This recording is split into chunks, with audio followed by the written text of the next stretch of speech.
Dear friends, I hope you all are well and keeping safe. At the onset, I want to first thank you for all the love you have shown to my channel. Thank you for your comments, your likes, your subscription. I deeply appreciate it. Today, I'm going to make a hypothesis followed by three different anecdotes. And towards the end, we'll see the stories that I'm going to tell you, whether it will help me to hold substance for the hypothesis I'm making. The advent of AI, while it has created tremendous excitement, it has also created a lot of anxiety, anxiousness of losing job. We have seen simple and complex human tasks are slowly getting replaced by AI. With that, I want to make an hypothesis. And my hypothesis is no matter how advanced AI will become, the people who are thinker, they will always thrive. The first story I want to tell you is about Febreze. Febreze was invented accidentally. The chemist who was working on it, he was a chain smoker. So when he came home, his wife remarked that, "Have you left smoking?" He first thought she is taunting, but when he realized she meant every word, he knew he has hit a jackpot. He went back to the management and they created Febreze. They brought in the best people in the town, they marketed the product and they launched the product, and the product failed dramatically in the market. The people were baffled. They thought it worked charmingly well in lab and in control setup. In fact, in one of the example, they actually experimented Febreze with a forest animal rescuer. She used to work with skunk and never had a stable relationship. And after using Febreze, the order which was on her completely went away and she could finally have boyfriend in her life. She was in tears. So when it completely plummeted, the sales plummeted and the product was not working, P&G thought they will pull the plug. But the head of the marketing guy who was handling Febreze, he could not put two and two together. So he asked one last time to P&G to try out to see what has actually happened in the market. So he went back to all the people he have given Febreze from a trial ballooning standpoint. Some of these were pet owners who have many pets in their house. And as you know, if you have a pet, you have ordered in the house.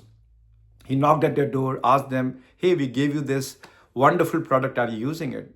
Half of them had no recall. Half said, "Yes, we have used it once or twice." The market researchers were baffled. They asked, "Why aren't you using it? Can't you smell the house?" And that's where the aha moment came. And the aha moment is people who live with a particular order over a period of time, they get used to it. It's like your car, right? You will never smell bad in a car until someone else sits in your car and points it out to you. So when you live with a particular order for a longest period of time, you get used to it. So with the pet owners, they were marketing it to the wrong person.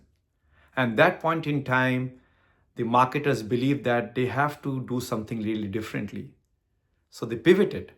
They made sure that the Febreze were scented and they created a notion that all the homemakers who are using Febreze, this is more of an experienced product rather than removing odorless or making your environment odorless. The product was a big hit and it is $1 billion product for Procter & Gamble. That's my story number one. With this, I want to take you to my next story. And for this, I want to take you to arid condition where water is a scarce resource. In this desert-like condition, a particular insect is thrive over a period of time known as Darkling Beetle. These insects trap water from atmospheric air and they use it for their drinking purpose. Their body is a hardened shell with many grooves and bumps. They put their body in a particular angle. When the air hits their body, which is the hardened shell, the water condensation happens, stored in their grooves, which flows into their mouth. Some of the scientists saw that and they thought of replicating it. Now, Israel is a country who has used large, huge nets, which are based on the similar principle to capture water vapor, which are used for irrigation purpose. In another instance, a porous steel bottle was created with similar grooves and bumps. When you put this bottle out overnight, it can trap almost a glass full of water in the morning. Imagine all the people living in desert, they can have a glass full of water available in the morning by using this simply defined ingenious steel bottle. With that, let's time travel to 1987 to discuss our third and the final story. The company I'm going to talk about is Alcoa. Alcoa is the largest aluminum manufacturer. and they were going through some tumultuous time at that point in time.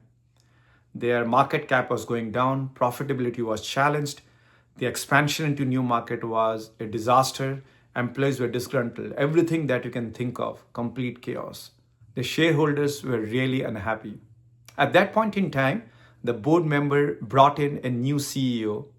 His name was Paul O'Neill. Like any other new CEO coming, he was addressing for the first time to the shareholders. When he came to the podium, he just made one statement: my only focus now is employee safety. People were flabbergasted. They were piling up stock. The expansion into aerospace market was not working. Market cap was in a dismal state. And despite all of those happening around him, his only focus was employee safety. People asked him question, and he was very clear. I'm not going to focus on anything but employee safety. Some of the shareholders actually went out and sold their share. Paul O'Neill stayed with the company for 22 years, from 1987 up until 2000. And if you believed in his words, if you have invested $1 million in 1987, you would have got $5 million in return just by shareholder value going up and $1 million in dividend. So let's see what Paul O'Neill did with his decision. Employee safety was a big concern in Alcoa at that point in time. Almost one person was getting injured every week, and some of them were actually dying as well. What he did was, as soon as he became CEO, he told all of his unit managers that you, as a leader of the set of factories you have, if an accident happened in your factory, you need to let me know in 24-hour notice with three things. First, you have to tell me what happened. Second, you have to tell me why it happened. And third, you have to give me remediation and assurance that it will never happen again. Now imagine the unit managers are far off from their factories. For them to know in 24 hours, they have to truly be on the field to know what exactly was happening in the factories. So they in turn told their factory managers, line managers, people on the ground to percolate the information up to the unit managers so that within 24 hours they can report onto Paul O'Neill, who was sitting in Pittsburgh. Change started happening. As people were getting more involved, they knew why the accidents were happening. And ideas started coming from the floor in terms of what they can do. People were getting empowered. In fact, Paul O'Neill made a complete tour of all the factories, and he told people the same thing: safety is my first priority. You can go ahead and stop a production if you believe it is not safe. People started loving him. Who can say no to safety? All the employees were taking action, and the ideas started coming up. Also, he made it very clear that people who would not listen to him, they'll be punished. For example, one of the divisional manager thought he will handle the entire situation well in one such incident, and he never reported back to Paul O'Neill, and he got fired. So message was very clear that you need to tell me, and he was very serious about what he was doing. As the ideas started coming in, the safety protocol came into play. In some cases, it's to replace certain factory parts. In certain cases, there were quality measures taken in a different manner. And all of this, when they combined together, magic started happening. The quality started improving. They were delivering on time. The factories were getting smarter. Employees were more happy. And mind you, at that point in time, many strikes were happening before Paul O'Neill came into play. In fact, the union was on strike before he came in. He didn't even give in to any of their demands. For example, increasing salary or other aspects that they were demanding. All he did was making sure safety becomes the first priority, and he looked into their eyes and he meant it. And because of that, the entire factory worked in a particular motion. Not only that, new ideas started coming up to him and they were getting heard. People were in complete control of what they are doing.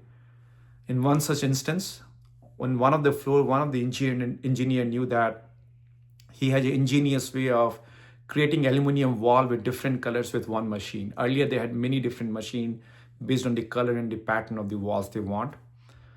In the previous time, even if this engineer would have idea, he didn't know which channel he can use to percolate it up. Now there's a book of ideas. He can talk to his line manager, who in turn can talk to the unit manager, and those ideas will be coming back to Paul O'Neill.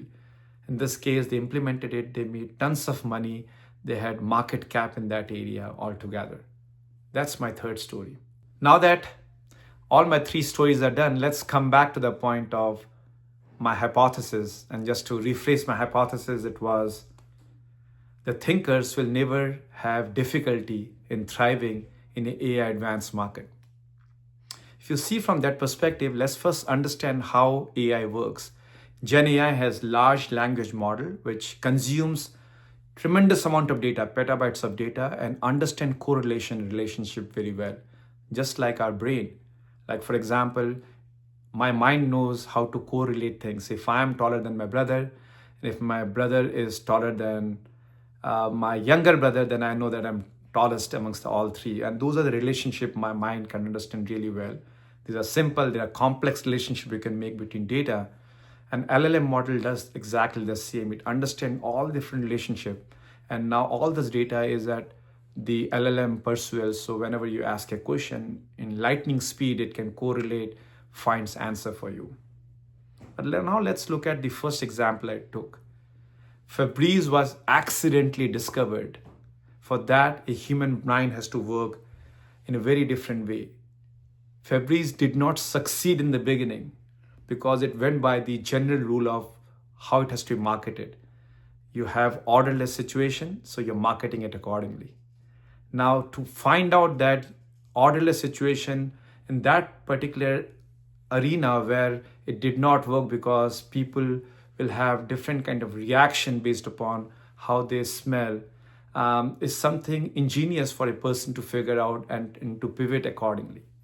Similarly, if you look at this second example, a insect in a desert behaving in a particular manner, to correlate that with a parallel universe to find ingenious way to create water in arid condition, a human mind can only think and relate those things together. And finally, if you look at the example of Paul O'Neill, all the data were there. The previous CEO tried everything, in terms of improving quality, making the right investment and getting the right people on board to make sure they can find out where they're going wrong. All those data were available, but Paul O'Neill saw it very differently. He saw a different pattern. He knew at the end that if he can take care of safety, it can automatically boost morale of employees, and they in turn can turn the company around.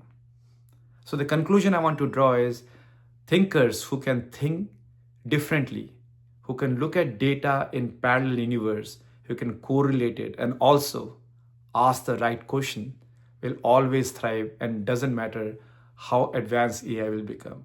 In fact, AI will be a boon to them because AI is now available to them as another tool so that in their thinking process, they can use AI to discover faster, to invent faster, to form correlation faster, to ask the right question so that we can advance human race. I truly appreciate you listening to me today, and I look forward to your comment and your thoughts in the box below. Take care, and thank you once again for listening.